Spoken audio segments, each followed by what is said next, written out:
Hello everyone. I hope जो पिछला video है वो आपको अच्छा लगा होगा। तो इस वीडियो में मैं आपको बताने जा रहा हूँ कि आप जो एलिमेंट्स हैं उनको कैसे डिफाइन करेंगे। जैसे कि आपके रेजिस्टेंस हैं, कैपेसिटेंस हैं, या फिर हम बात करें कि आपके बीजेटी हैं, डायोड हैं, उनको आप किस प्रकार से एक्सप्लेन करेंगे या यूज़ करेंगे अपने स्पाइस कोड में। तो जो पिछला वीडियो अगर आपने देख लिया है तो इस वीडियो में अगर हम बात करें तो जो सबसे प्रिमिटिव एलिमेंट है वो है रेजिस्टेंस। इसका सिंबल कुछ इस तरीके से होता है। अब इसको हम किस तरीके से एक्सप्लेन करेंगे, या कि कह सकते हैं कि इसको किस प्रकार से कोड लिखेंगे इसका, जो कि एक बड़ा इम्पॉर्टेंट पार्ट होने वाला है।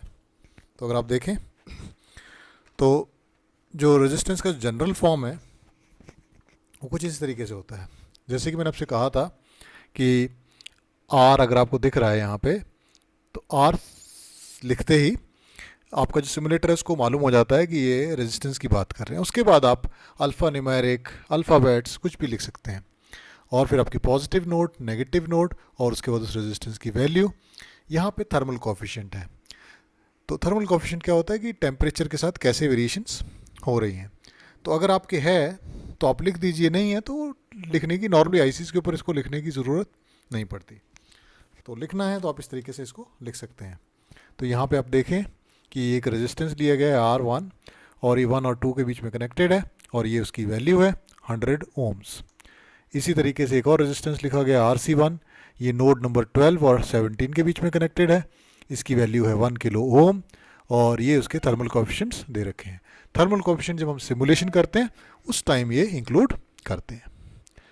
आगे बढ़ते हैं तो नेक्स्ट आपका जो एलिमेंट है वो है कैपेसिटेंस। तो कैपेसिटेंस का जो जनरल फॉर्म है वो कुछ इस तरीके से होता है, C फॉर कैपेसिटेंस, और ये उसके आगे आपके रेफरेंस के लिए जितने भी एक्स लिखे हुए हैं, और कैपेसिटेंस की पॉजिटिव नोड, कैपेसिटेंस की नेगेटिव नोड, और उसकी वैल्यू। इसके बाद अगर आपकी कोई इनिशियल कंडीशन है, कैपेसिटेंस के ऊपर चार्ज है, तो उसको आप यहाँ पे लिख सकते हैं IC इनिशियल कंडीशन।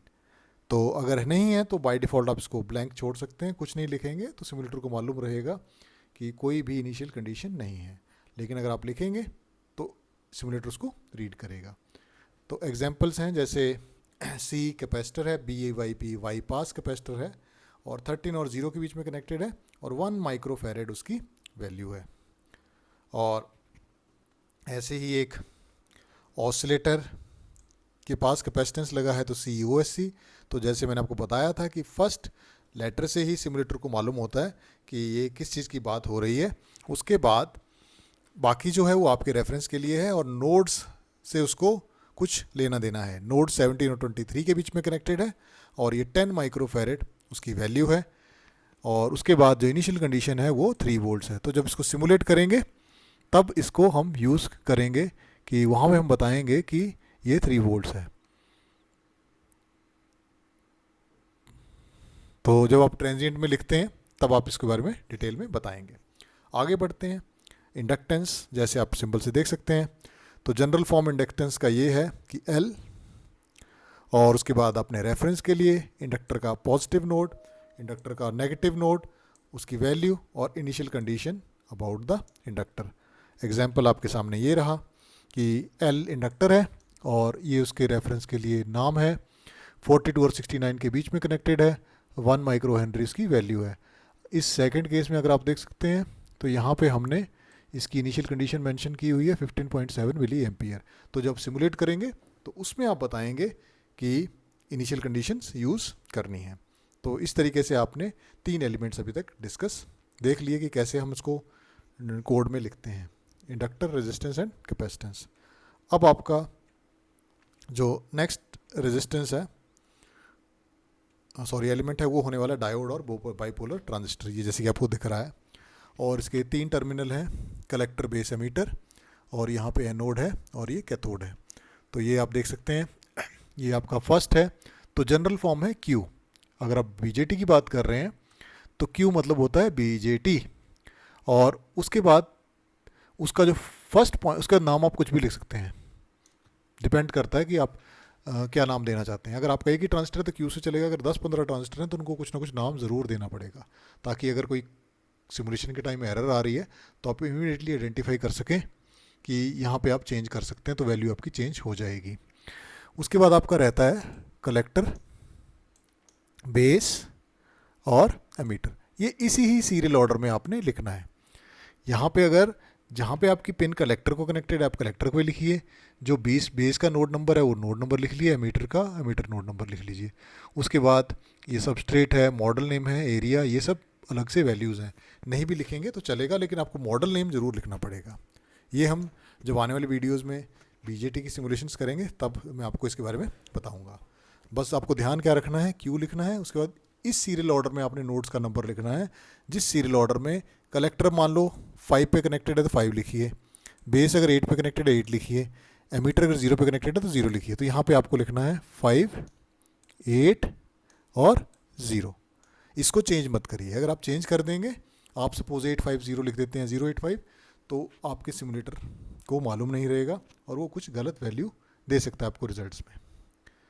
डायोड के लिए काफ़ी सिंपल है। डायोड जैसे दिख रहा है आपको कि आपके पास 2 टर्मिनल्स हैं, एक पॉजिटिव है एक नेगेटिव है। तो यहाँ पे भी आपने इसी तरीके से लिखना है, ये पॉजिटिव नोड ये नेगेटिव नोड। तो एनोड आपको अगर 7 पे कनेक्टेड है 7 लिखिए, कैथोड 8 पे है तो 8 लिखिए, 7 एंड 8। उसके बाद डायोड का मॉडल लिखना है और उससे रिलेटेड पैरामीटर्स लिखने हैं, जो कि आने वाली वीडियोज़ में मैं आपके साथ डिस्कस करूँगा। तो ये एक 2 टर्मिनल डिवाइस था, बीजेटी आपका 3 टर्मिनल डिवाइस था। इसी तरीके से मॉसफेट की बात करते हैं, जो कि आजकल बहुत कॉमन यूज़ हो रहा है। आप काफ़ी सारे सर्किट सिमुलेट करते हैं, तो इसमें अगर आप देखेंगे तो जो 4 टर्मिनल्स हैं इसके होते हैं drain, gate, source and body. और इसी सीक्वेंस में हमने लिखना है, जैसे बीजेटी में था ना कलेक्टर, बेस, एमीटर, तो इसमें आपने लिखना है drain, gate, source and body. तो आप यहाँ पे देखिए मॉसफेट में इसका जो लेटर है इनिशियल वो है एम। उसके बाद आप अपनी मर्जी से कुछ भी लिख सकते हैं जो कि आपको एक रेफरेंस दे दे, क्योंकि सिमुलेटर को उससे कुछ लेना देना नहीं है। उसके बाद मैंने जैसे बताया कि drain, gate, source and body. उसके बाद आप मॉडल का नाम लिखिए और आप डिफ़ाइन करिए उसकी LW रेशियो। और ये 4 टर्मिनल डिवाइस है तो 4 के 4 टर्मिनल्स आपको यहाँ पे बताने पड़ेंगे। ऐसा नहीं है कि आप कोई टर्मिनल स्किप कर दें। और ऑर्डर वही लिखना है जो ऑर्डर इधर है। सपोज़ ये 7 पे कनेक्टेड है, ये 6 पे कनेक्टेड है, ये 5 पे कनेक्टेड है, ये 0 पे कनेक्टेड है। तो नॉर्मली बॉडी और सोर्स सेम पे ही कनेक्टेड होते हैं, या बॉडी और ड्रेन सेम पे कनेक्टेड होते हैं। तो इस केस में जस्ट फॉर रेफरेंस मैं इस तरीके से लिख रहा हूँ। तो यहाँ पे ड्रेन देखिए आपका 7 पे कनेक्टेड है, यहाँ ये 6 पे कनेक्टेड है, ये आपका 5 पे कनेक्टेड है, ये आपका 0 पे कनेक्टेड है। इसके बाद मॉडल नेम लिखिए तो आपका सिस्टम रेडी हो जाएगा सिमुलेशन के लिए। ये एग्जांपल के लिए लिखा है मॉडल M1 2100 और ये NMOS मॉडल का नाम है, ये लेंथ है उसकी, ये विड्थ है। तो ये मॉसफेट का इस तरीके से हम एक्सप्लेन कर सकते हैं। इसके अलावा हमारे इंडिपेंडेंट वोल्टेज सोर्सेस भी होते हैं। तो यहाँ पे मैं सिर्फ इंडिपेंडेंट सोर्सेज की बात करूँगा, वोल्टेज और करंट की, जो कि आपको इधर दिख रहा है पिक्चर में। ये आपका डीसी वोल्टेज सोर्स है, ये एसी वोल्टेज सोर्स है, और ये डीसी वोल्टेज सोर्स है, और ये आपका नॉर्मल वोल्टेज सोर्स है, करंट सोर्स है।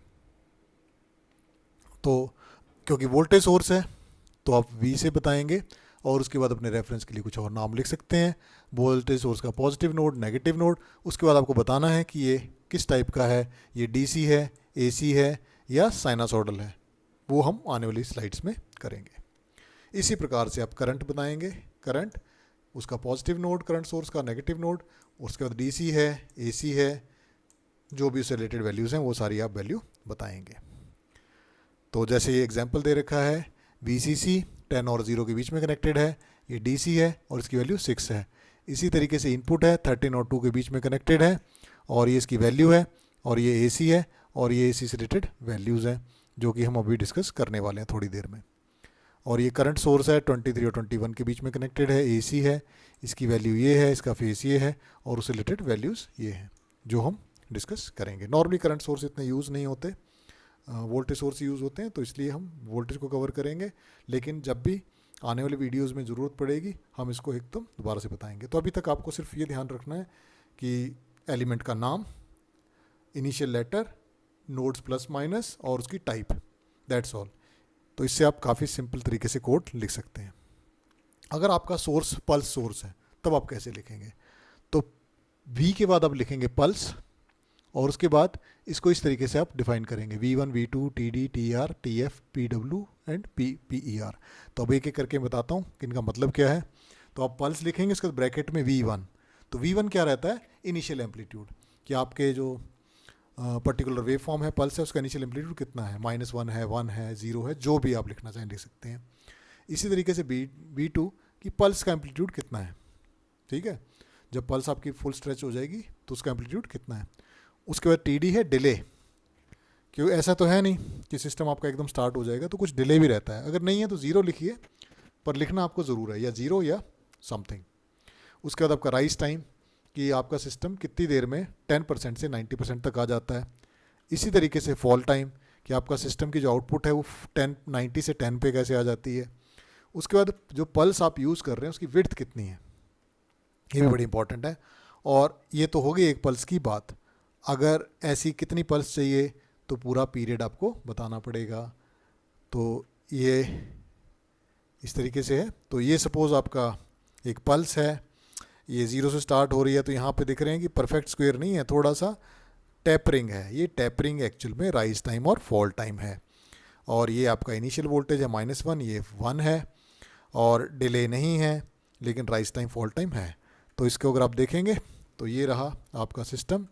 ये पल्स है, 1 और 0 के बीच में कनेक्टेड है, पल्स टाइप इनपुट है।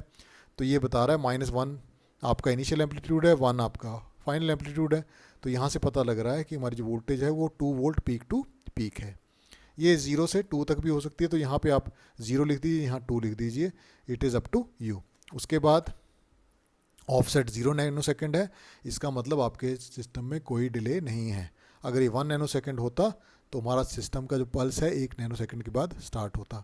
उसके बाद आपका आ गया राइज एंड फॉल टाइम, ये दोनों 5 नैनो सेकेंड्स हैं। यहाँ पे अगर आप देख सकें तो 5 नैनो सेकेंड्स राइज टाइम और फॉल टाइम है। इसके बाद जो हमारे पल्स की विड्थ है, ये अगर आप देखें तो ये आपकी 500 माइक्रो सेकेंड है, और पीरियड कितना है 1 मिली सेकेंड। ये देखो दिख रहा है आपको, ये पल्स विड्थ इतनी है, और अगर आप पीरियड देखेंगे तो पीरियड आपका पूरा 1 मिली सेकेंड है। इतने से इसकी कितनी है, ये 500 माइक्रो सेकेंड है एक पल्स की विड्थ। और पीरियड कितना है जिस पीरियड के लिए आपका पूरा हो रहा है, वो है 1 मिली सेकेंड। तो इस तरीके से आप काफ़ी एक्सप्लेन कर सकते हैं सोर्स और पल्स को। और ये आपको दिख रहा है जो हमने डिस्कस किया अभी। अब बात करते हैं हम साइनसॉइडल सोर्स की। तो साइनसॉइडल सोर्स भी कुछ इस तरीके से ही होता है। तो उसमें ये वैल्यूज़ हैं V0, VA, frequency, TD, DF and face. तो इनकी अपने रेलिवेंस हैं। V0 होता है ऑफसेट वोल्टेज, की यूजली जो 0 ही रहती है, कुछ भी नहीं है, और अगर है तो वो लिख दीजिए। ये है पीक एम्पलीट्यूड, कि आपका जो साइनसॉइडल सिग्नल है उसका पीक एम्पलीट्यूड कितना रहेगा। उसके बाद आप बताएंगे कि कितनी फ्रीक्वेंसी है, 1 किलोहर्ट्ज़ है, 2 किलोहर्ट्ज़ है, मेगाहर्ट्ज़ है या गीगाहर्ट्ज़ है। उसके बाद आप बताएंगे डिले, कि डिले कितना है। अगर डिले नहीं है तो आप 0 लिखिए, अगर है तो लिखिए। उसके बाद आप लिखेंगे डैम्पिंग फैक्टर, कि कितनी डैम्पिंग फैक्टर है। डैम्पिंग होता है कि कितनी जल्दी आपका सिस्टम रेस्ट में आ जाता है जब एक स्टेट से दूसरे स्टेट में जाता है। तो आइडली वैल्यू होती है इसकी, लेकिन यहाँ पे कुछ है तो वो आप लिखिए यहाँ पे। उसके बाद लास्ट आ जाता है आपका फेस, की फेस डिफरेंस है कुछ डिग्रीज में, तो वो भी आप यहाँ पे मेंशन करिए। अगर आप कुछ मेंशन नहीं करेंगे तो अपने आप उसको वो 0 मान लेगा। तो ये सोर्स आ गया आपका, और इस तरीके से आप इसको एक्सप्लेन करते हैं। Vin ये वोल्टेज सोर्स हो गया, 1 और 0 के बीच में कनेक्टेड है, और ये साइनसॉइडल है। तो 0 मीन्स ऑफसेट, कि कोई भी आपका पहले से एम्पलीट्यूड नहीं है, और 5 वोल्ट्स आपका एम्पलीट्यूड हो गया, और ये आपकी फ्रिक्वेंसी हो गई, और ये आपका डिले हो गया, और ये आपका थीटा हो गया, जिसको हम डैम्पिंग फैक्टर भी कहते हैं। तो इस तरीके से आज हमने इस वीडियो में देखा कि कैसे आपने अलग अलग एलिमेंट्स को डिस्क्राइब किया, जैसे कि रेजिस्टेंस, कैपेसिटेंस, उसके बाद आपके passive elements like diode, MOSFET and BJT, और उसके बाद हमने देखा कि वोल्टेज सोर्सेज को किस तरीके से आप यहाँ पे नॉमिनेट करते हैं। सो आई होप ये आपको वीडियो अच्छा लगा होगा।